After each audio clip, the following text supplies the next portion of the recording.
قال الشعبي: دهاة العرب أربعة: معاوية بن أبي سفيان، وعمرو بن العاص، والمغيرة بن شعبة، وزياد بن أبيه. فأما معاوية فللأنات والحلم، وأما عمرو فللمعضلات، وأما المغيرة فللمبادهة، وأما زياد فللصغير والكبير. ومن طريف ما يذكر حول حلم معاوية أن معاوية كان يطوف بالبيت ومعه جنده، فزحموا السائب بن صيفي بن عابد فسقط. زحموه يعني الزحموا معاه فخبطوه فوقع، فوقف عليه معاوية وهو يومئذ خليفة، فقال: ارفعوا الشيخ.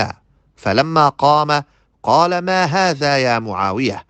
تصرعوننا حول البيت؟ أما والله لقد أردت أن أتزوج أمك. يعني قال له لفظ قبيح جدا. فقال معاوية: ليتك فعلت. فجاءت بمثل أبي السائب، يعني عبد الله بن السائب.